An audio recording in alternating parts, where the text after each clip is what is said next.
Hello students, welcome once again. So let's start with the discussion of sound. In last lecture we have seen some highlights of the sound. Sound topic मध्ये 11च्या syllabus मध्ये ज्या काही basic गोष्टी आहेत, काही part wise गोष्टी आपण sound मधल्या डिस्कस केलेल्या आहेत. तर त्या पार्ट वाइज आणि काही प्रत्येक टाइप वाइज एखाद दुसरा क्वेश्चन आज आपण डिस्कस करूया. तसं क्वेश्चन्स भरपूर सापडतात. तुम्हाला जो डीपीपी दिलेला आहे तो सुद्धा खूप क्वेश्चनचा आहे. ओव्हरऑल तुम्ही जर डीपीपीमध्ये बघितलं तर टाइप वाइज क्वेश्चन्स खूप सापडतील तुम्हाला. तुम्ही टेक्स्टबुक बदललं, I mean to say publication जरी बदललं तरी सुद्धा क्वेश्चन्स बऱ्यापैकी नवीन सापडतात. सो क्वेश्चन्स खूप आहेत. बट अभ्यास करत असताना, स्टडी करत असताना नेहमी एक गोष्ट लक्षात ठेवा की टाइप वाइज क्वेश्चन्स सोडवायचे. मग एकाच टाईपचे 100 क्वेश्चन सोडवण्यापेक्षा एका टाईपचे 4-5 क्वेश्चन सोडवा, लगेच दुसरा टाईप घ्या. म्हणजे कमी वेळेमध्ये तुमचे जास्त टाईप्स सिलेक्ट करून होतील आणि त्याचा अभ्यास करून होईल.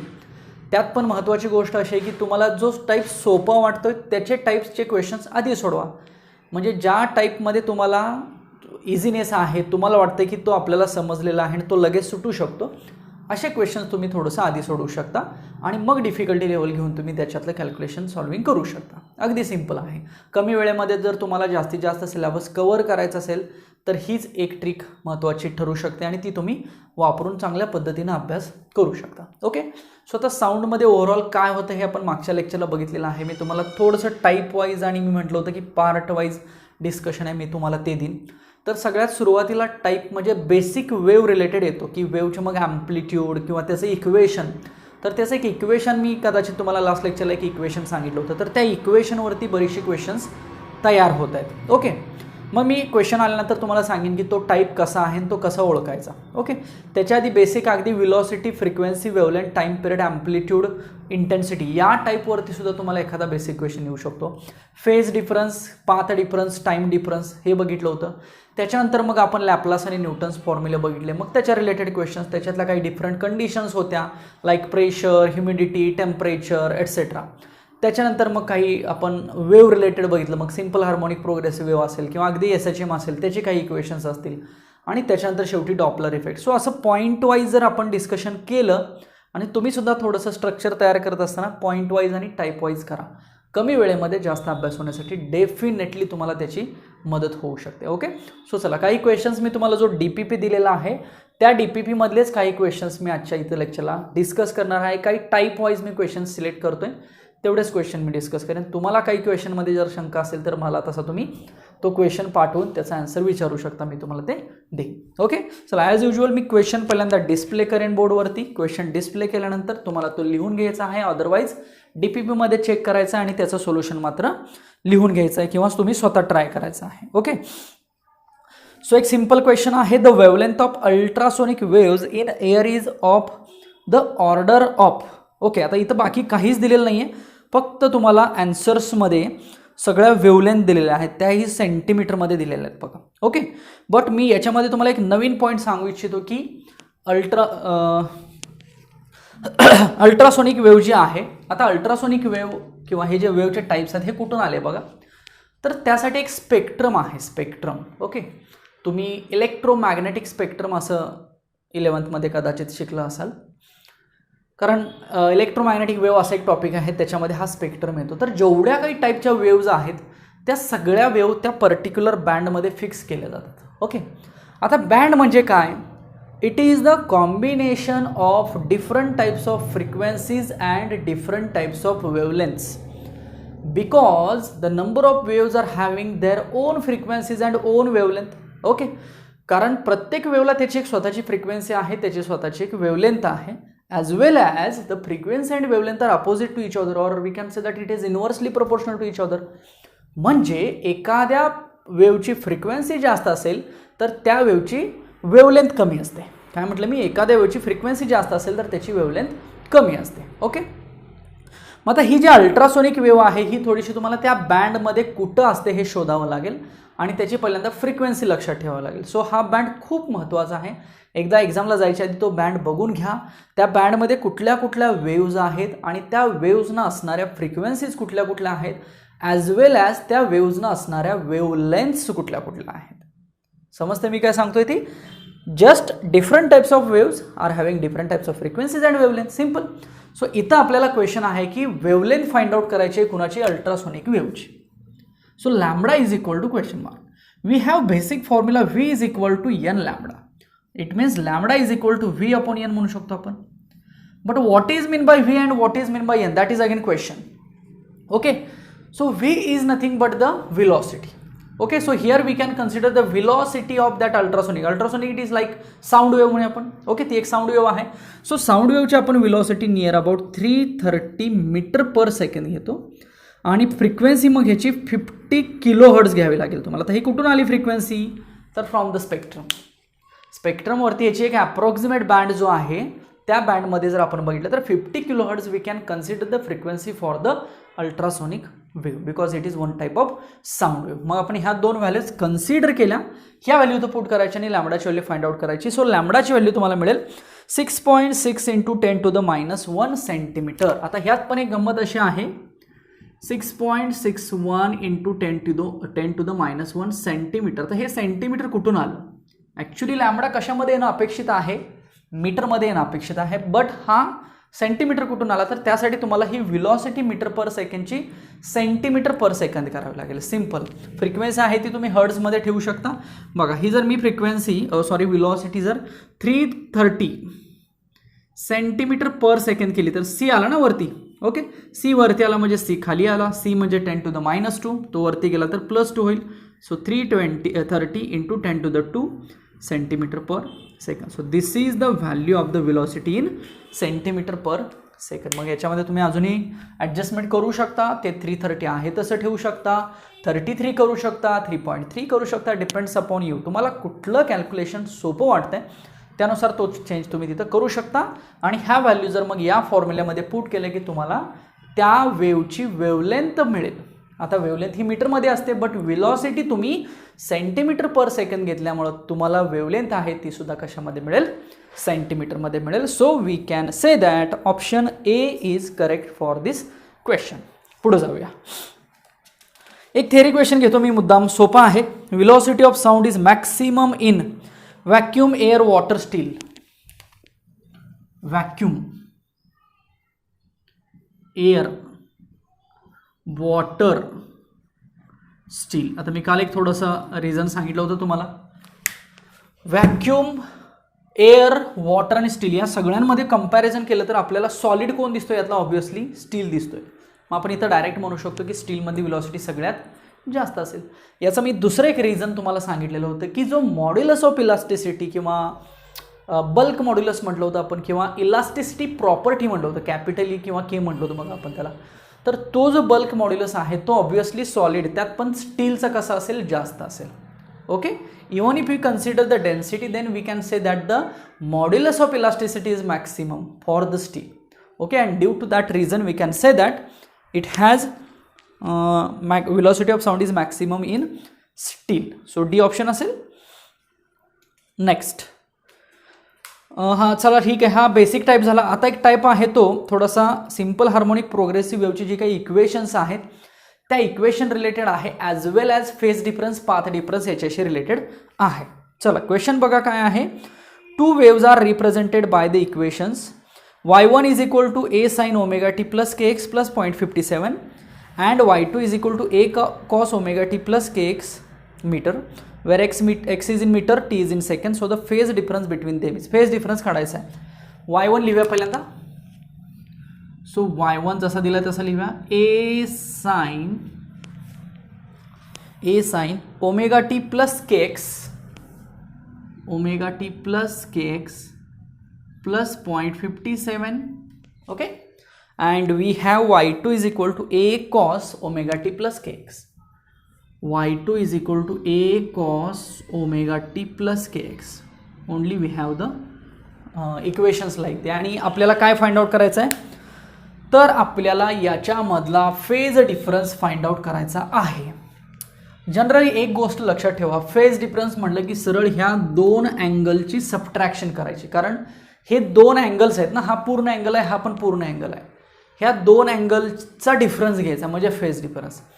बट तुम्हाला इथं साईन असणं अपेक्षित आहे. दोन्ही फंक्शन तुम्ही साईन करा आणि मग त्यांचा फेज डिफरन्स घ्या, कारण आपण जे रिप्रेझेंटेशन केलं होतं वेवचं ते X is equal to A sine omega T minus किंवा X is equal to A sine K X minus omega T असं आपण रिप्रेझेंटेशन करतो. सिम्पल. सो मग याचं आपण हवं तर साईन करून घेऊया. So A sine this is omega T plus K X plus pi by two म्हणूया. Okay, pi by two angle त्याच्यामध्ये ॲड झाला. का ॲड झाला? कारण कॉसचं कन्व्हर्जन आपण साईनमध्ये केलं. आता सिम्पल काय करूया की याच्यामध्ये आणि याच्यामध्ये डिफरन्स घेऊया. ठीक आहे. आता डिफरन्स घेत असताना हा अँगल आपल्याला मोठा दिसतोय. सो डेल्टा असं लिहा, डेल्टा फाय पण म्हटलं जातं बघा, डेल्टा फाय. ओके, फेज डिफरन्सला. So it is we can say that just phi one minus phi two काही करा किंवा phi two minus phi one करा. So omega T plus K X plus pi by two करूया minus omega T plus K X plus 0.57. Okay, so omega T K X हे तर जाईल, फक्त पाय बाय टू मायनस 0.57 राहील. इथपर्यंत आपण आलो आहे. आता याच्या पुढं ऑप्शन चेक करायचं, लगेच आन्सर फाइंड आउट करत बसायचं नाही. आता ह्या पायची व्हॅल्यू आपल्याला इथं 3.142 घ्यावी लागेल, बरोबर ना. सो 3.142 डिवायडेड बाय 2 करा. ओके, आपल्याला व्हॅल्यू काय मिळेल? आता इथं पायची व्हॅल्यू 180 टाकून चालेल का? नाही, ते डिग्रीमध्ये झालं. हे रॅडियनमध्ये ठेवायचं असेल तर तुम्हाला पाय 3.142 घ्यावा लागतो. जर पाय आपण 3.142 घेतला तर हे 2 मायनस 0.57. आता चेक करू शकता तुम्ही ऑप्शन. सो अप्रॉक्सिमेट 1.57 याचं डिव्हिजन येतं आहे 1.57 आणि मायनस हे 0.57. सो इट बिकम्स 1 रॅडियन म्हणूया आपण. फेज डिफरन्स येस 1 रॅडियन हे ऑप्शन आहे बघा, 1 रॅडियन. काय केलं मी? How to find out the phase difference. So phase डिफरन्सचा एक क्वेश्चन कॉमन आहे या टाईपमध्ये, तो क्वेश्चन येऊ शकतो बघा. मी तुम्हाला टाईप वाईज सुद्धा डिस्कशन सांगतोय की एक पहिला जो जनरल टाईप आहे तो V is equal to N lambda किंवा अगदीच टाईम पिरियड फ्रिक्वेन्सी याच्याशी रिलेटेड पहिला टाईप. दुसरा टाईप तुम्हाला ह्या इक्वेशनचा सिम्पल हार्मोनिक प्रोग्रेसिव्ह वेव्हचं जे इक्वेशन आहे त्याचा. त्या इक्वेशनमध्ये कुठले कुठले टाईप्स आहेत तर फेज डिफरन्स, पाथ डिफरन्स. आपण पाथ डिफरन्सचा पण एक क्वेश्चन बघणार आहे. So phase difference, path difference.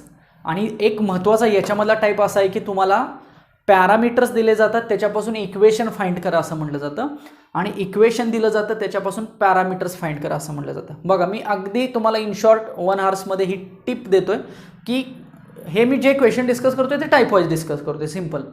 मग तुम्हाला त्या टाईप वाईज अजून क्वेश्चन डिस्कस करायला भरपूर चान्स आहे. ओके, सो मी टाईपसुद्धा डिफाईन करतोय की कुठले टाईप्स तुम्हाला करणं गरजेचं आहे. आणि हा overall topic as compared to the previous one सोपा आहे, डेफिनेटली तुम्ही ट्राय करू शकता. सो पॅरामीटर्सवरून इक्वेशन फाइंड करणं हा एक टाईप त्याच्यामध्ये महत्त्वाचा आहे आणि इक्वेशनवरून पॅरामीटर्स फाइंड करणं. पॅरामीटर्स म्हणजे कुठले? Amplitude, velocity, time period etcetera, wavelength. तर equation to parameter and parameter to equation हा सुद्धा टाईप त्याच्यामध्ये आहे. अजून पाथ डिफरन्सचा टाईप सुद्धा आपल्याला याच्यामध्ये बघायचा आहे. हा जो टाईप आहे तो फेज डिफरन्सचा टाईप आहे. ओके, चला नेक्स्ट मी हे रब करतो, आपण पुढचा टाईप बघूया. ओके, आला बघा हा टाईप. आता याच्यामध्ये इक्वेशन दिलेलं आहे बघा. क्वेश्चन बघा, for the wave y is equal to 20 sine pi ब्रॅकेटमध्ये x/4 plus t/2 the correct statement is x in metre and t is in second.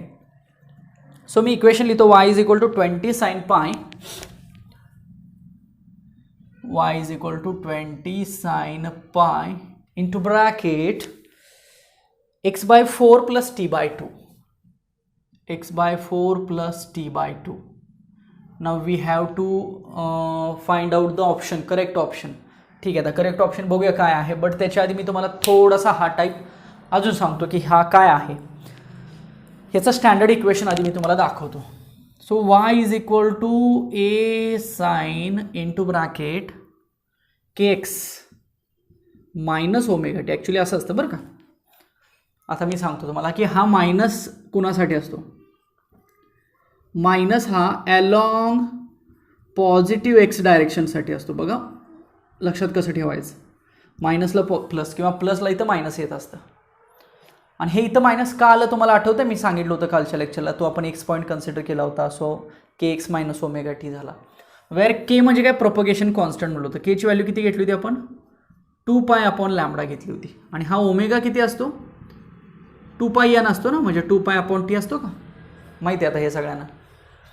आणि जर प्लस आलं तर along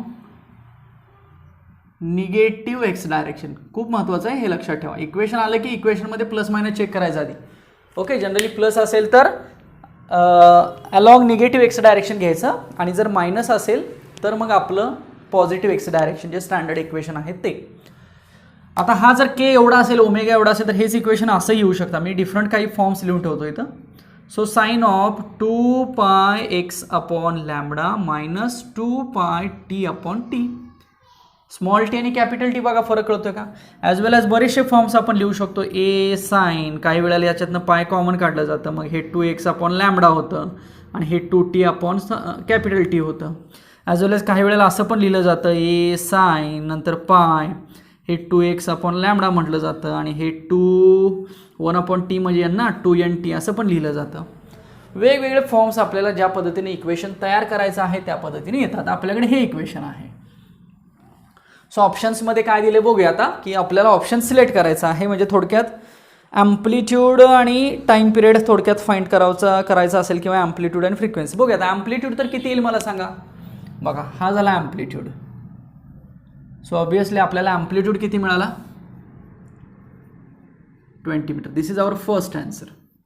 okay, now when we will compare this equation to this equation. आता काय करूया, आपण हा पाय आतमध्ये मल्टिप्लाय करूया. मग काय जाईल, कुठं जाईल हा पाय, इथं पाय होईल आणि इथं पाय होईल, आतमध्ये मल्टिप्लाय होईल. मग आता हा काय झाला total, πx/4 is equal to, compare केला तर हा किती झाला, 2πx/λ झाला. कंपॅरिझन कळलं का. आणि हा जो आहे तो t/2. ओके, कुणाशी कंपेअर झाला हा, याच्याशी, म्हणजे 2πt/t. बरोबर आहे का बघा. सो हा एक्स जाईल, पाय जाईल, लॅम्बडा किती मिळेल आपल्याला. So lambda is equal to 4×2 8 metre मिळेल लॅम्बडा. येस. आणि हा टी जाईल, हा पाय जाईल. सो टी किती मिळेल आपल्याला, 4 मिळेल. 4 सेकंद म्हणतो मी, टाईम पिरियड मिळाला बघा. सो लॅम्बडा किती मिळाला आपल्याला, यस लॅम्बडा करेक्ट आहे, लॅम्बडा 8 मिळाला, टी 4 मिळाला आहे, आणि ॲम्प्लिट्यूड 20 मिळेल. सगळे स्क्वेअर ब्रॅकेट केलेत बघा. सो ऑप्शन चेक करूया. Amplitude is 20 metre, frequency is 0.25 hertz. मला सांगा आता, जर कॅपिटल टी म्हणजे टाईम पिरियड जर 4 सेकंद असेल तर फ्रिक्वेन्सी किती, how much frequency, 1/t. So it becomes 1/4. So it becomes 0.25 hertz. So option A is correct. सापडतोय. बी मध्ये वेवलेंथ दिलेली आहे 20 मीटर, बट वेवलेंथ 8 आलेली आहे. सो सी मध्ये फ्रिक्वेन्सी 1/2 बट 0.25 आलेली आहे. डी मध्ये ω2 बट के, हे पण चुकीचं. So A B C D मध्ये जर ए ऑप्शन चेक केला तर आपल्याला ए ऑप्शन बरोबर याच्यामध्ये सापडतोय. सो थोडक्यात हा जो टाईप आहे तो टाईप कुठला झाला, इक्वेशनवरून पॅरामीटर फाइंड करणं. असाच अजून एक टाईप असू शकतो, पॅरामीटर्सवरून इक्वेशन फाइंड करणं, तोही आपण बघायचा आहे. चला हा समजला का व्यवस्थित बघा सगळ्यांना. So A option is correct for this question. Next पुढचा बघूया. Look at the question. हां, आता पॅरामीटरवरून इक्वेशन बघूया. A transverse wave of amplitude 0.5 metre and wavelength 1 metre and frequency 2 hertz is propagating in a string in the negative x direction. पुन्हा याच्यामध्ये negative x direction आली बघा. The expression for the wave is. आता जरा क्वेश्चनमध्ये बघा सगळ्यांनी, negative x direction आले म्हणजे आन्सरच्या इक्वेशनच्या आतमध्ये पॉझिटिव्ह पाहिजे. मग ऑब्विसली सेकंड इक्वेशनमध्ये ते कॉसच्या ऐवजी साईन कन्सिडर करा. सेकंड इक्वेशनमध्ये प्लस दिसते म्हणजे ऑब्विसली ऑप्शन हा सेकंड असेल. बट आपण थोडंसं ट्राय करून बघूया. चला, ॲम्प्लिट्यूड दिलेला आहे 0.5 metre. Amplitude 0.5 metre. Next, wavelength 1 metre, frequency 2 hertz. Wavelength 1 metre, frequency 2 hertz. बघा मी दिलेले पॅरामीटर्स फक्त लिहितोय आधी, मग आपण इक्वेशन तयार करूया. Is propagated in the string in the negative x direction. The expression for this wave is.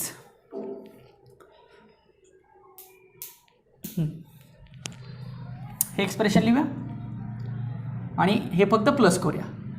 So a sine this is 2πx/λ instead of minus we can say plus because this is along negative x direction म्हटलेलं आहे. Negative x डायरेक्शनसाठी आपण plus घेऊया. So हे आपण थोडंसं सोडूया. So ए आहे 0.5, हा असेल साईन, हा असेल 2π(x/1) प्लस 2πn, n आता 2 आहे आणि हा t असेल. So it becomes 0.5 sine 2πx plus 4πt. Equation आपलं सोडून इथपर्यंत आलेलं आहे. काय आलं? 2πx plus 4πt. Okay. So आता मला सांगा, हे जर इक्वेशन असं आलं तर डायरेक्ट इक्वेशन बी, ऑप्शन बी मध्ये चेक करा. फक्त म्हणून म्हटलं ना मी, त्या कॉसच्या ठिकाणी साईन कन्सिडर करा. So 2πx plus 4πt. समजलं का मी काय सांगितलं ते? येस. चला. सो हा जो टाईप आहे तो कुठला टाईप झाला? हा टाईप पॅरामीटर्सवरून इक्वेशन झालं. बघा हे सगळे पॅरामीटर्स आहेत ना. ओके. आणि इथं काय झालं? हा टाईप इक्वेशनवरून पॅरामीटर्स काढले. बघा समजले दोन्ही टाईप. आता या रिलेटेड कुठलेही क्वेश्चन्स आले तर तुम्हाला हे सोडवता आले पाहिजेत. आता याच्यामध्ये तुम्हाला इम्पॉर्टंट काय ठरेल, अजून साईन कॉसचं कन्वर्जन एक थोडंफार लक्षात ठेवावं लागेल. आणि हे जे डिफरंट फॉर्म्स आहेत, अजूनही काही फॉर्म्स आहेत तेही कन्सिडर करा. हे 12th मध्ये पण आपण बघतो. बघा सुपरपोजिशन ऑफ वेव्ह टॉपिकमध्ये हे सुद्धा तिथं सिंपल हार्मोनिक प्रोग्रेसिव्ह वेव्हची इक्वेशन येतात, त्याच्यामध्ये आपल्याला हे बघायला मिळतं. चला हे रब करू का मी? ओके. चला नेक्स्ट क्वेश्चन थोडासा ठीक आहे. एक वेवलेंथ आणि वेलोसिटी रिलेटेडच आहे. Look at the question. Sound wave travels at 350 metre per second through a warm air and 3500 metre per second through brass. So air आणि ब्रासमधली वेलोसिटी दिलेली आहे. The wavelength of 700 hertz acoustic wave as it enters brass from the warm air. So अशा टाईपचा question लाईटमध्ये पण असतो. बघा चला काय दिलेलं आहे? 350 metre per second through the warm air लिहूया आपण वेलोसिटी. मग ह्याला व्ही एअर म्हणू मी. 350 मीटर पर सेकंड. आणि पुढची वेलोसिटी ब्रास दिलेली आहे. ब्रास. सो ब्रासमधली velocity I think 3500 metre per second. हा लाईटमध्ये पण टाईप आहे, लक्षात ठेवा. पुढं the wavelength of 700 hertz acoustic wave as it enters brass from warm air increases by factor, decreases by factor. म्हणजे थोडक्यात the wavelength of 700 hertz lambda दिलेला आहे. लॅम्बडा. सो हा लॅम्बडा एअरचा असेल. बघा लॅम्बडा एअर म्हणूया आपण याला, कारण लॅम्बडा ब्रास फाइंड करायला विचारलेला आहे असं दिसतंय तिथं. कितीने इन्क्रीज झाला असं विचारलेलं आहे. मीटर आहे ना, लॅम्बडाच आहे का? 700 hertz frequency. Sorry not wavelength. Okay this is the frequency. Yes. So lambda air पण आय थिंक नाही दिलेला. बट लॅम्बडा ब्रास काय होणार आहे? इन्क्रीज होणार आहे का डिक्रीज होणार आहे हे विचारलेलं आहे. बघा मी थोडक्यात अजून सांगतो की एअरमधून ब्रासमध्ये वेव्ह चाललेली आहे. हे मीडियम आपण एअर म्हणूया. हे लाईट सारखंच आहे ना, ब्रास म्हणूया लाईक दिस. तर ब्रासमध्ये गेल्यानंतर त्याची वेवलेंथ काय होईल ॲज कम्पेअर टू एअर, असा क्वेश्चन आहे. येस. ब्रासमध्ये गेल्यानंतर त्याची वेवलेंथ काय होईल, कुणाशी कम्पेअर करता? एअरशी कम्पेअर करता. वाढेल, कमी होईल, काय होईल हे बघायचं. ओके. फ्रिक्वेन्सी दिलेली आहे त्या वेव्हची 700 हर्ट्ज. आता एक लक्षात ठेवा, एक छोटंसं स्टेटमेंट लक्षात ठेवा. आयदर साऊंड वेव्ह और लाईट वेव्ह, साऊंड वेव्ह असू देत किंवा लाईट वेव्ह असू देत, एका मीडियममधनं वेव्ह जर दुसऱ्या मीडियममध्ये जर गेली तर फ्रिक्वेन्सी चेंज होत नाही. So just remember this sentence. Whenever the sound is travelling from one medium to another medium or light wave is traveling from one medium to another medium, there is a no change in the frequency. Frequency मध्ये change होणार नाही. पुढं आपल्याला formula काय असतो बघा, v is equal to n lambda.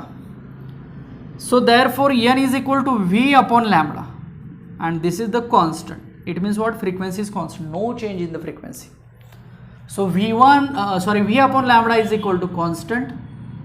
मग हे दोन कंडिशनसाठी कसं लिहितो आपण? v1 upon lambda 1 is equal to V2 upon lambda 2. आता आपण V1ला V एअर म्हणूया, V2ला V ब्रास म्हणूया,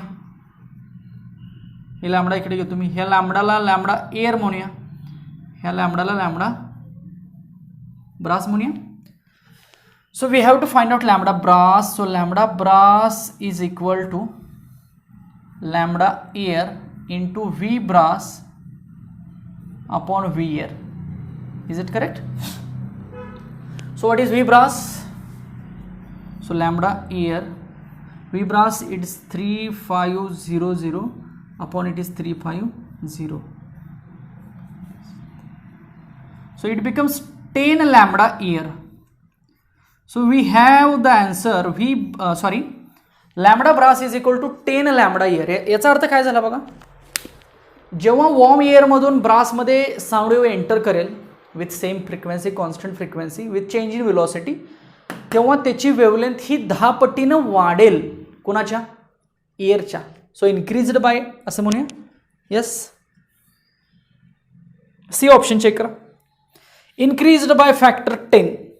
सो इन्क्रीज का आहे हे समजलं का बघा, why it is increase factor. चला नेक्स्ट क्वेश्चन. सो हा जो क्वेश्चन आहे तो एक सुद्धा कॉमन क्वेश्चन झाला बघा, व्ही एन लॅमडा या बेसवरती. चला पुढचा एक क्वेश्चन घेऊया. The velocity of sound in air at NTP is 330 metre per second. Okay, velocity of sound in air at NTP is 330 meter per second. What will be its value when temperature is doubled and pressure is half? Temperature double केलं आणि pressure जर half केलं तर त्या व्हेलॉसिटीची value काय होईल असा question आहे. Now let us consider 330 that is value of velocity, V1 म्हणूया ॲट NTP. आता मला सांगा, हे दोन कंडिशनचे एक्झाम्पल आहेत. 2 कंडिशनचे एक्झाम्पल्स आपण कसे सोडवतो याच्या आधी बघितलं होतं. जनरली इन्क्रीज झालं डिक्रीज झालं हे आपल्याला दिलेलं असतं. मग इन्क्रीज झाला असेल तर T2 इज इक्वल टू किंवा सेकंड इज इक्वल टू फर्स्टच्या किती पटीने इन्क्रीज झाला आहे, किती प्रपोर्शनेटमध्ये इन्क्रीज झाला हे आपण लिहितो. तसं इथं जे टेम्परेचर आहे ते इन्क्रीज झालं म्हणजे T2 लिहावं लागेल आणि इन्क्रीज होऊन ते किती झालं आहे तर T1 पेक्षा डबल झालेलं आहे. टेम्परेचर इज डबल्ड आणि प्रेशर जे आहे ते हाफ झालेलं आहे. कुणाच्या? P1च्या. So what is a velocity असा क्वेश्चन आहे थोडक्यात. Okay, so we have to consider the relation between velocity and temperature. झाले साऊंडमध्ये कालच्याच लेक्चरला. Velocity is inversely proportional to root T. Yes correct, velocity is inversely proportional to root T. लिहू expression.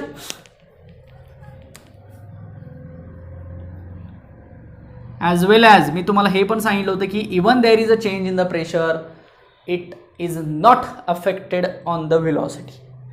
जरी pressure change असलं तरी व्हेलॉसिटीवरती त्याचा फरक पडत नाही. हे आपण काल बघितलेलं. सो हे जे दिलेलं आहे याचा काही उपयोग होणार नाही. भले प्रेशर चेंज होऊ दे, there is a no change in the velocity, but we can say that velocity and temperature can be changes or temperature changes velocity can changes by this relation. So हेच relation दोघांसाठी लिहूया. इथंच लिहितो. So V1 upon V2 is equal to under root T1 upon T2. This is the relation. मग आपल्याला हे दोन केसेसचं relation माहिती आहे कसं सोडवतो आपण.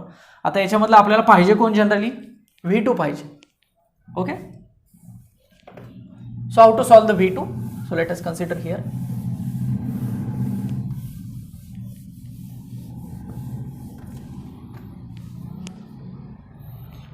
So V2 upon V1 is equal to root T2 upon T1. So V2 is equal to V1 root, what is T2? This is 2T1. What is T1? It is T1. Temperature दिलेलेच नाहीत ना. T1 तर cancel झाला. So V2 is equal to root 2 into V1. So V2 is equal to root 2 into 330 metre per second. So velocity थोडक्यात increase झाली ना बघा, कारण temperature double झाले. लक्षात येते का? सो टेम्परेचर डबल झालं याचा अर्थ टेम्परेचर इन्क्रीज झालेला आहे आणि टेम्परेचर इन्क्रीज झालं तर व्हेलॉसिटी पण ऑब्विसली काय होईल? इन्क्रीज होईल. So this is the question which is related with the velocity and temperature. बघा समजला का? पुढचा बघूया आपण क्वेश्चन.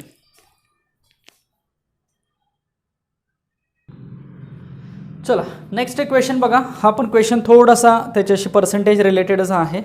दोन कंडिशन रिलेटेडच आहे. If the temperature is raised by 1 kelvin from 300 kelvin, 300 वरून 301 केलं टेम्परेचर, म्हणजे थोडक्यात इन्क्रीज केलं. The percentage change in the speed of sound in the gases mixture is, ब्रॅकेटमध्ये आर दिलेला आहे, स्पीडमधला चेंज काढायचा आहे. So velocity is equal to, काल एक आपण फॉर्म्युला बघितला बघा, इथं सॉल्व करतो मी. आता थोडंसं हे पर्सेंटेजमधलं आहे, कशा पद्धतीने सॉल्व करायचं बघा. काल एक फॉर्म्युला बघितला आपण, velocity is equal to under root gamma असेल किंवा आर टी अपॉन एम असं पण म्हणू शकतो आपण. शेवटी हे तिघजण कॉन्स्टंट आहेत. कोण कोण? Gamma, R and M, these are the constant. Okay. So हे जर आपण रिलेशन थोडक्यात आत्ताचं जसं सांगितलं ते असं लिहू शकतो, सिम्पल, सेम आत्ताचं होतं तसंच. सो हेच असं लिहिलं तर चालेल बघा. व्ही इज इक्वल टू, थोडक्यात इज इक्वल टू म्हटलं तरी पण चालेल, कारण दोन कंडिशनसाठी असं लिहू शकतो आपण, म्हणून मी direct V is equal to म्हणू शकतो. आता थोडंसं हे रिलेशन बघा. हे जर पर्सेंटेज चेंज करायचं असेल तर ह्या व्हीला आपण डेल्टा व्ही अपॉन व्ही करूया, आणि याचा जर पर्सेंटेज चेंज घ्यायचा असेल तर कसा येणार? 1/2 डेल्टा टी अपॉन टी. हा फॉर्म्युला थोडासा अंडरस्टँड होतोय का बघा. आता ह्यातला डेल्टा व्हीचा अर्थ काय की चेंज इन व्हिलॉसिटी, डेल्टा टीचा अर्थ काय चेंज इन व्हिलॉसिटी. आता इथं change in change in temperature हे दिलेलं आहे बघा. 300चं 1 वाढलं. मग मला सांगा 300 केल्विन जर रेज्ड बाय 1 केल्विन असेल तर थोडक्यात काय की 300चं 301 झालं तयार, 300चं 301 तयार झालं. So what is the difference? Difference is about 1. लक्षात येतोय का बघा. सो हाच फॉर्म्युला मी असा लिहू, जस्ट मी 100 मल्टिप्लाय करतो. So it is also 100 multiply इकडे पण करावं लागेल ना पर्सेंटेजमध्ये काढण्यासाठी. आता ओरिजिनल टेम्परेचर किती आहे? 300. हे ओरिजिनल असतं ना पहिलं, T1 म्हणतो याला आपण. हाच फॉर्म्युला मला सांगा, हे थोडंसं असं लक्षात येते का बघा. T2 minus T1 upon T1 लिहू. यस चालेल. What is T2? 301. What is T1? 300 upon what? 300. So it becomes 1 upon 300 ना. So delta T upon T किती लिहू शकतो आपण? 1 अपॉन 300 म्हणू शकतोच की. So we can say that it is 1 upon 2, 1 upon 300 and into ही दिस इज 100 पर्सेंटेजमध्ये. मग हे यावं तर 100 अपॉन 600 करूया आपण. सो 1 अपॉन 6 करूया. सो 1 अपॉन 6 जेवढं येईल तेवढं पर्सेंटेज असेल.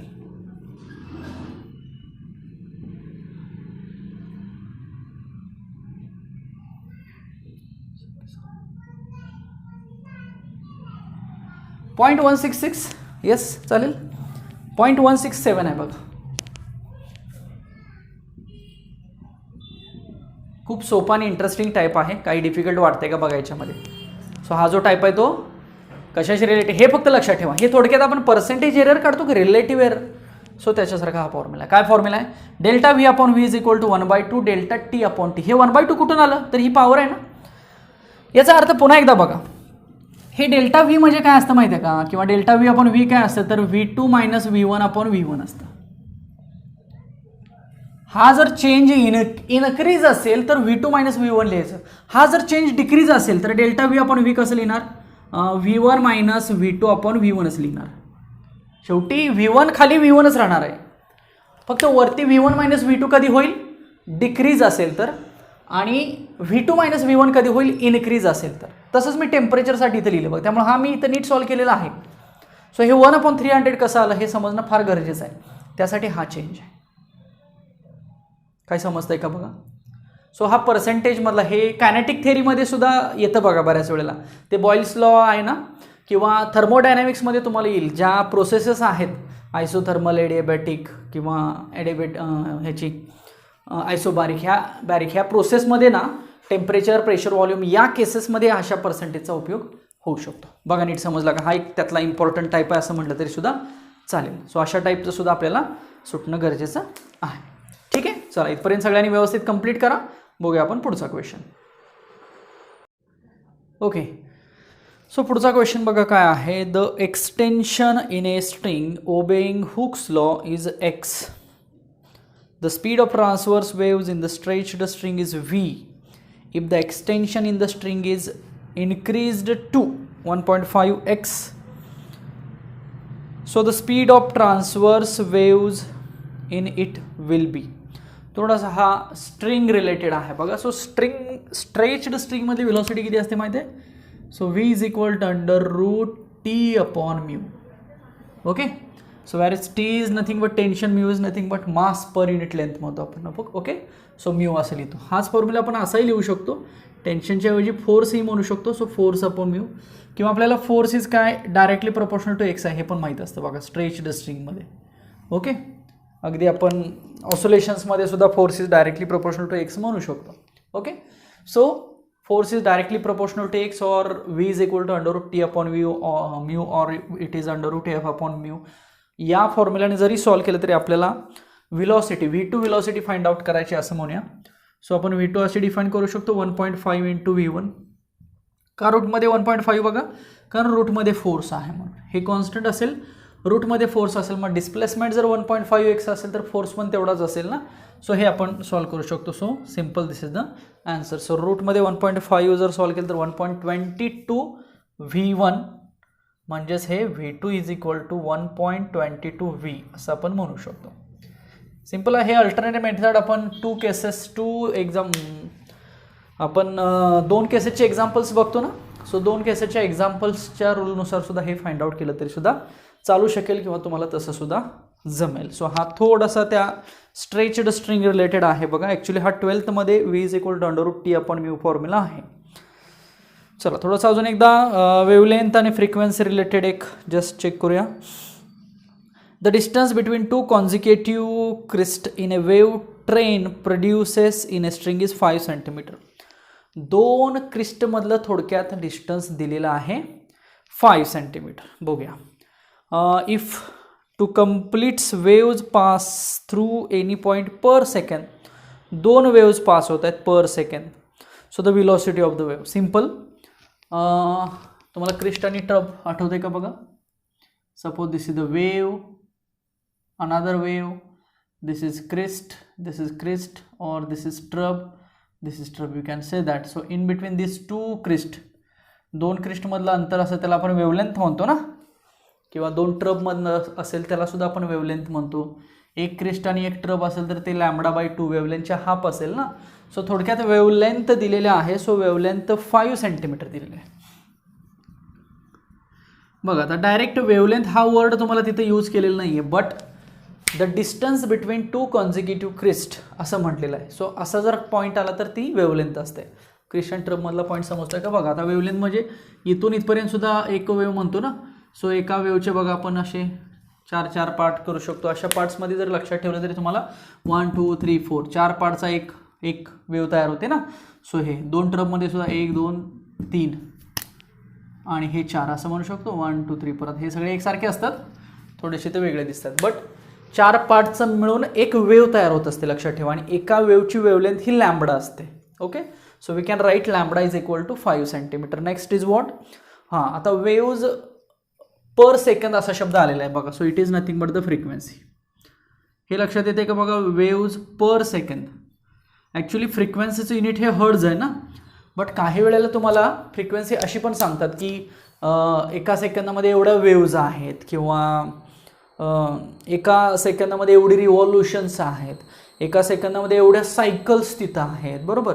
एका सेकंदामध्ये एवढे सिग्नल्स, एवढ्या वेव्ज तिथं मिळतात. So some signals or some waves per second is simply called as frequency. So या क्वेश्चनमधला इम्पॉर्टंट टास्क काय आहे तर तुम्हाला दोन क्रिस्टमध्ये असणारा डिस्टन्स हे वेवलेंथ असते आणि वेव्ज पर सेकंडला फ्रिक्वेन्सी म्हटलं जातं. हे फाइंड आउट करणं जास्त इम्पॉर्टंट आहे. ही एवढी टास्क समजली की आता पुढची टास्क सोपी आहे. आता काय फाइंड आउट करायचं आहे. हां, व्हेलॉसिटी फाइंड आउट करा. So v is equal to n lambda. Simple. So 2 × 5. So it is 10 centimetre per second. So 10 centimetre per second. So 10 centimetre per second. So A option म्हणूया. मागाच्या याला पण A option असेल, याला पण A option असेल. I hope की लक्षात येत असेल. ओके, सो हा क्वेश्चन बेसिक पॅरामीटरवरचाच आहे. फक्त याच्यामध्ये दोन क्रिस्ट दोन ट्रब असा एक उल्लेख आला, क्रिस्टचा उल्लेख आला. ट्रपचा जरी आला तरी सुद्धा तुम्ही सांगू शकता. अगदी सिंपल तुम्हाला क्रिस्ट आणि ट्रपमधलं जरी डिस्टन्स दिलं तरी सुद्धा तुम्ही त्याची वेव्हलेंथ डिफाईन करू शकता. सो ह्या ग्राफप्रमाणे लक्षात ठेवा. नेक्स्ट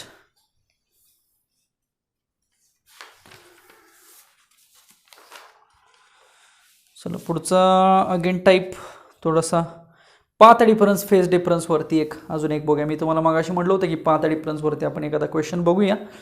चला, a wave of a frequency 500 hertz has velocity 360 metre per second. The distance between two nearest point 60 degree out of phase is. बघा आता 500 हर्ट्ज ही तर फ्रिक्वेन्सी आहे. इथं सोडवतो मी. N is equal to 500 hertz. This is the frequency. Next velocity दिलेली आहे 360 metre per second. Velocity म्हणतो मी V 360 metre per second. Phase difference आपण डेल्टा फाय असं लिहितो ना. सो फेज डिफरन्स 60 डिग्री दिलेला आहे बघा. आता थोडासा इथं विचार करा, हा डिग्रीमध्ये दिलेला आहे. हा रेडियनमध्ये पण असू शकतो बट आत्ता दिलेला आहे डिग्रीमध्ये. ओके, आणि आपल्याला आय थिंक पाथ डिफरन्स काढायचा असेल. Yes, so the distance between two nearest point 60 degree out of the phase is. Distance between two nearest point म्हणजे पाथ डिफरन्स फाइंड आउट करायचा. ही गोष्ट खूप महत्त्वाची आहे बघा. पाथ डिफरन्स म्हणजे काय, डिस्टन्स आहे ना थोडक्यात. पाथ एक्स ॲक्सिसवरती यातला पाथ डिफरन्स आहे थोडक्यात. ओके, सो आपण एक बेसिक रिलेशन बघितलं बघा. Delta phi is equal to 2 pi upon lambda into delta x. आठवते किंवा हे सिम्पल आपण मी असंही म्हटलं तुम्हाला. Five is equal to 2 pi upon lambda into x. हे कसं व्हेरीफाय केलं होतं आपण. जर एक्स लॅम्बडा असेल तर आपल्याला फाय हे 2 पाय मिळतं रेडियनमध्ये ना. Okay, so this is the verification. So formula is what, delta phi is equal to 2 pi upon lambda into delta x. आपल्याला डेल्टा एक्स फाइंड आउट करायचा. सो मी डेल्टा एक्स लिहितो. लॅम्बडा अपॉन 2 पाय होईल आणि हे डेल्टा फाय होईल. आता लॅम्बडा इथं दिलं आहे का, लॅम्बडा दिलेलं नाही आहे. बट लॅम्बडा सिम्पल ह्या फॉर्म्युल्यानं हां एन आणि व्ही दिला आहे का, दिला आहे. सो याच्यामुळे लॅम्बडा काढता येईल. So what is lambda, so V is equal to N lambda. So lambda is equal to V upon N ना. So what is V, again 360. What is N, again 500. 500च आहे का बघा फ्रिक्वेन्सी. येस, 500 हर्ट्ज आहे. So मग हे तुम्ही सोडवू शकता. अगदी 2 त्याला डिव्हिजन करू शकता, कसंही करा. So lambda is nothing but 36 upon 50 and upon 2 पाय. आता हा डेल्टा फाय कशामध्ये आहे बघा. Look at the delta five. हा डेल्टा फाय जर डिग्रीमध्ये असेल तर आपल्याला 2 पाय पण डिग्रीमध्ये घ्यावं लागेल. ह्याच्या आधी मला वाटतं एक एक्झाम्पल बघितलं आपण ज्याच्यामध्ये रॅडियनमध्ये होता. रॅडियनमध्ये असेल तर पायची व्हॅल्यू मग आपण 3.142 घेऊ शकतो तिथं, किंवा रॅडियन पाय आहे तसं ठेवू शकतो. बट जर डिग्रीमध्ये आलं तर मात्र आपल्याला पायचं कन्व्हर्जन डिग्रीमध्ये करावं लागेल. मग 1 pi is equal to how much degree, 180 degree. किंवा हे 2 पाय म्हणजेच किती, 360 डिग्री ना. आणि इंटू हे मग 60 ठेवूया आपण. सो हे जर तुम्ही सोडवलं तर तुम्हाला आन्सर मिळेल. लक्षात आलं का बघा काय काय केलेलं आहे. So I will write the answer. Option याचं 12 सेंटीमीटर येते बघा. सेंटीमीटरमध्ये आन्सर, सगळे आन्सर सेंटीमीटरमध्ये आहे. तुम्ही जर ऑप्शनमध्ये बघितलं तर लक्षात येईल. So 12 centimetre. So this is nothing but the path difference. थोडासा नीट फरक समजून घ्या. पाथ डिफरन्स आणि फेज डिफरन्समधला ॲक्च्युअल काय मिनिंग आहे आणि दोघांमधलं रिलेशन कसं आहे, एवढं एक रिलेशन लक्षात ठेवलं की बाकी आपल्याला जी कंडिशन विचारलेली आहे ती कंडिशन आपण त्या पद्धतीनं सोडवू शकतो. ओके, सो पाथ डिफरन्सच्या मी फेज डिफरन्सच्या मी कंडिशन सांगितलं होतं तुम्हाला. In phase, out of phase, 30 degree, 60 degree, 90 degree phase shift. नक्की फेज शिफ्ट कशी असते, कारण 12ला तुम्हाला AC सर्किट आहे बघा. AC सर्किटमध्ये पुन्हा फेज शिफ्टचा एक इन डिटेल स्टडी येतो. त्यामुळे फेज शिफ्ट हा प्रकार सगळ्यांना कळलाच पाहिजे. इन फेज काय असतं, आउट ऑफ फेज काय असतं, 60 काय असते, 90 काय असते आणि 45 काय असते. सो फेज डिफरन्स किंवा फेज शिफ्ट ही ओळखता आली पाहिजे. सो हा थोडासा एक क्वेश्चन आहे तो फेज शिफ्ट आणि फेज डिफरन्स किंवा फेज डिफरन्स आणि पाथ डिफरन्सवरचा आहे. चला नेक्स्ट क्वेश्चन जाऊया पुढं. हे एवढं इथपर्यंत लिहून घ्या. चला नेक्स्ट एक क्वेश्चन घेऊया. हा सुद्धा लॅपलास करेक्शनवरचा आहे बघा. सिंपल क्वेश्चन आहे. V1 and V2 are the velocities of the sound at the same temperature in two monoatomic gases of densities ρ1 and ρ2 respectively. If ρ1 upon ρ2 is equal to 1/4, then the ratio of velocities will be very simple. तुम्हाला ρ1 आणि ρ2 चा ratio दिलेला आहे आणि याच्यावरून v1 आणि v2 चा ratio find out करायचं. So what is a relation between velocity and density? Is this correct? Laplace correction किंवा अगदी न्यूटन्स लॉ जरी म्हटलं तरी चालेल. Velocity is inversely proportional to the density. Minimum density maximum velocity, maximum density minimum velocity. Okay. So as velocity as density increases, velocity decreases, or density decreases, velocity increases. So this is the formula. मग आता हाच formula मला सांगा दोन केसेससाठी कसा लिहिता येईल. v1 upon v2 is equal to under root ρ2 upon ρ1 लिहिता येईल. Okay. So therefore v1 upon v2 is equal to under root 4s/1. Very simple, 2s/1. So this is the ratio of the velocities 2s/1. So C option. So this question is based upon the Newton's किंवा Laplace correction होतं ज्याच्यामध्ये velocity आणि density मधलं जे relation सांगितलेलं आहे त्या रिलेशनवरचा हा क्वेश्चन आहे. नेक्स्ट अजून एक क्वेश्चन घेऊया. बेसिक फंडामेंटल पॅरामीटर्सच आहे त्याच्यामध्ये सुद्धा. लॅम्बडा व्हेलॉसिटी फ्रिक्वेन्सी रिलेटेडच आहे हा क्वेश्चन. मी का घेतोय बघा, कारण क्वेश्चनमध्ये थोडंसं तुम्हाला वेवलेंथची कन्सेप्ट पुन्हा एकदा रिवाइज होणार आहे. सो क्वेश्चन आहे the frequency of tuning fork is 384 per second. आता मी तुम्हाला म्हटलं होतं की पर सेकंड उल्लेख आला म्हणजे ही फ्रिक्वेन्सी आहे हर्ट्जमध्ये ना. पर सेकंड म्हणजे हर्ट्ज असतं, लक्षात असू द्या. So frequency is 384 per second. velocity is 352. So how far the sound has traversed while fork completes 36 vibrations? 384 per second is the frequency. 384 per second, it means it is the frequency. Next,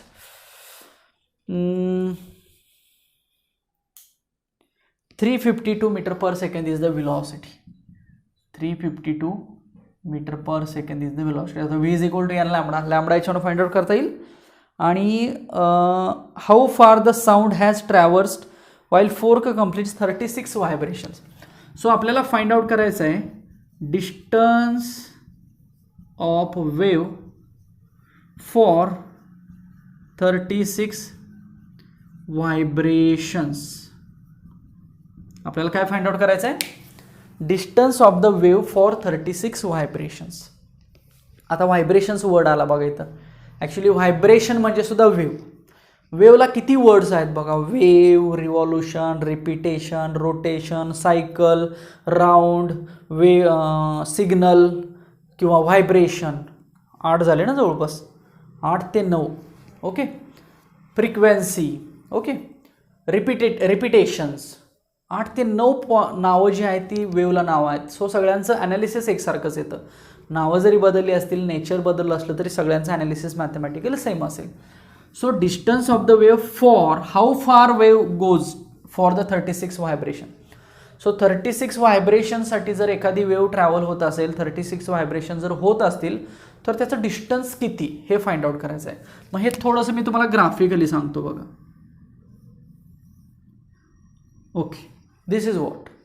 This is one wave. This is nothing but one wave. It means it is simply nothing but one vibration. हे जे दिसतंय तुम्हाला ते काय आहे? हे एक vibration आहे. दिस इज द सिंगल व्हायब्रेशन. मग मला सांगा एक व्हायब्रेशन असेल तर वेवलेंथ किती असते? लॅम्बडा असते. Simple. So this is the wavelength for the one vibration. दुसरं व्हायब्रेशन म्हणजे याच्या पुढची दुसरी वेव. तिसरं व्हायब्रेशन म्हणजे तिसरी वेव. So 1 2 up to 36. बघा म्हणजे किती वेव्ज आहेत याच्यामध्ये? 36 वेव्ज आहेत आणि 36 वेव्हचं हे तुम्हाला डिस्टन्स फाइंड आउट करायचं आहे. So what is the distance for the 36 vibrations? So it is absolutely 36 into lambda. बरोबर का? एका व्हायब्रेशनसाठी एका वेव्हसाठी डिस्टन्स किती दिसतंय? फक्त लॅम्बडा दिसतंय. 2 साठी किती दिसेल? 2 लॅम्बडा, 3 लॅम्बडा, 4 लॅम्बडा असं करत टोटल 36 व्हायब्रेशनसाठीचं आपल्याला डिस्टन्स फाइंड आउट करायचं आहे.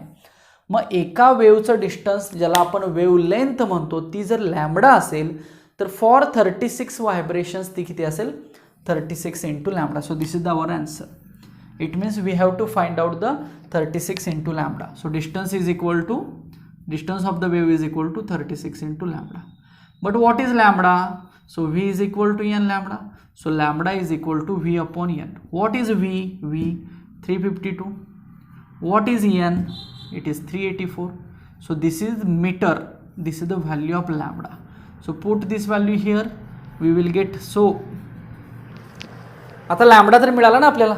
सो हा लॅम्बडा फक्त त्या इक्वेशन मध्ये पुट करा. सो 36 ने मल्टिप्लाय करा. सो 36 352 384 हे जे काही सोडवाल ते तुमचं आन्सर असेल. बघूया. So 36 into 352 upon 384. सो या क्वेश्चनचं आन्सर आहे डी ऑप्शन 33 मीटर. बघा लक्षात आलं का. सो असा एखादा क्वेश्चन तुम्हाला बेसिक पॅरामीटर्सवरतीच येऊ शकतो. बेसिक पॅरामीटर्स म्हणजे कुठले? Velocity, frequency, lambda. सो हा एक इन शॉर्ट अर्थ लक्षात ठेवा की व्हायब्रेशन्स म्हणजेच वेव्ह असतात. दोन क्रिस्टमधलं डिस्टन्स, दोन ट्रबमधलं डिस्टन्स किंवा एका क्रिस्ट आणि एका ट्रबमधलं डिस्टन्स. जर एका व्हायब्रेशनची वेव्हलेंथ एवढी असेल तर नंबर ऑफ व्हायब्रेशनसाठी किती, हे तुम्हाला थोडंसं ह्या बेसिक पॅरामीटरसाठी लक्षात ठेवावं लागेल आणि याच्यावरचा एखादा क्वेश्चन तुम्हाला सॉल्व करावा लागेल. ओके, चला जाऊया पुढं. समजतं इथपर्यंत सगळ्यांना? तुम्ही सुद्धा हे शॉर्टमध्ये सॉल्व करा किंवा तुम्हाला अल्टरनेट मेथडनं एखादं जर जमत असेल तरीसुद्धा तुम्ही ते तशा पद्धतीनं सॉल्व करू शकता. चला जाऊया पुढचा क्वेश्चन घेऊया. चला या टॉपिकमधला सगळ्यात इंटरेस्टिंग आणि सगळ्यात इम्पॉर्टंट टाईप डॉपलर इफेक्टवरचे क्वेश्चन एक 2-3 एक्सप्लेन करू.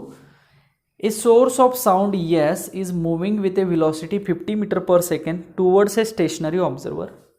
The observer measures the frequency of the source as 1000 Hz.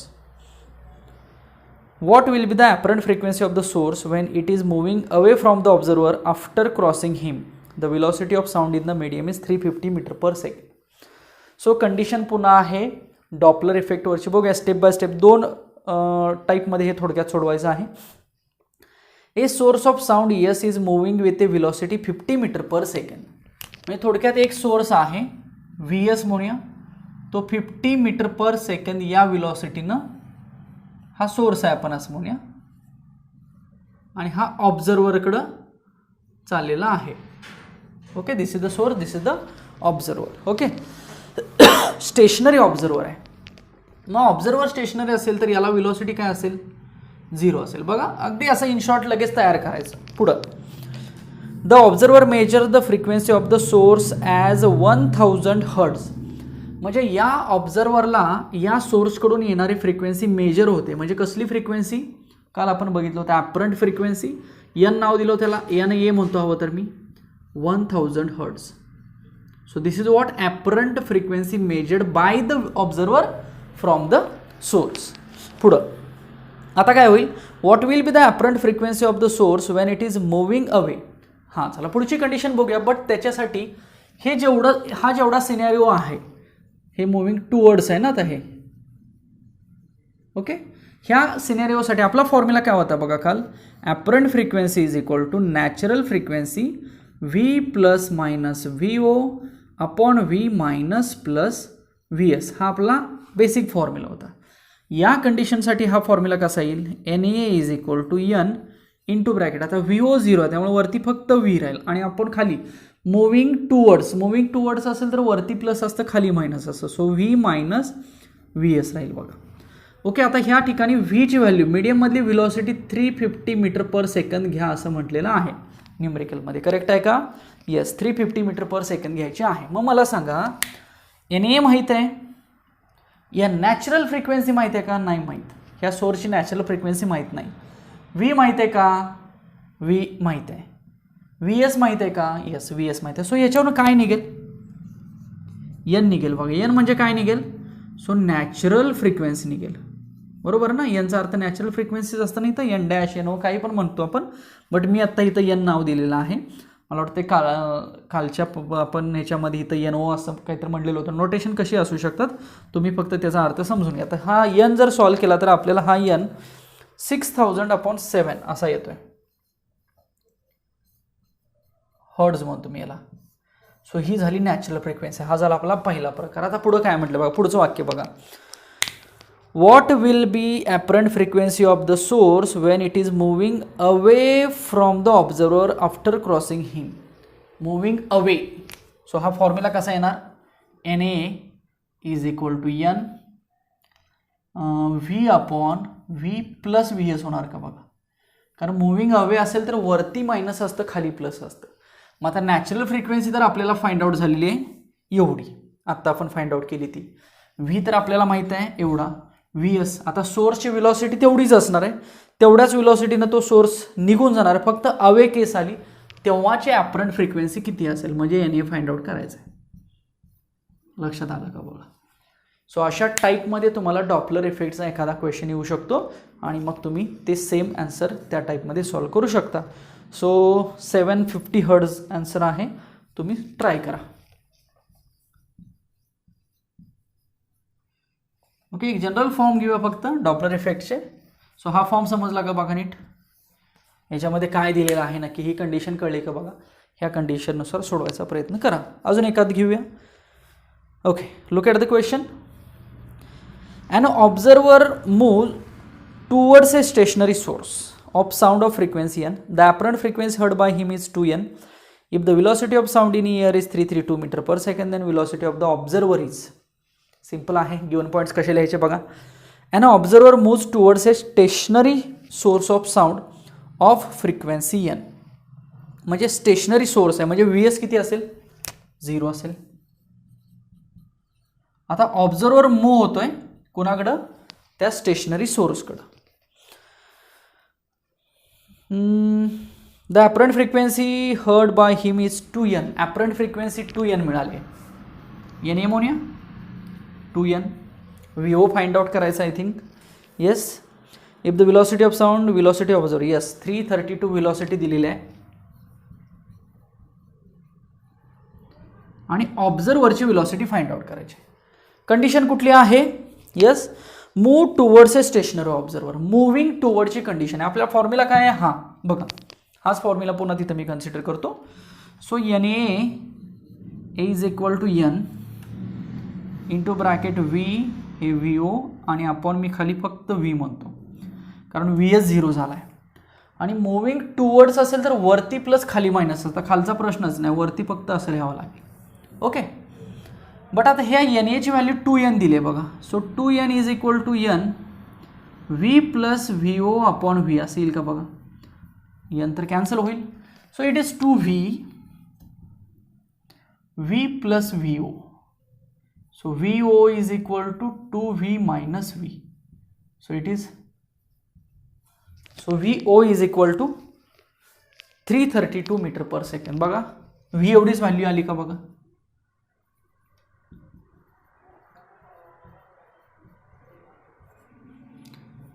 So this is nothing but the velocity of the observer.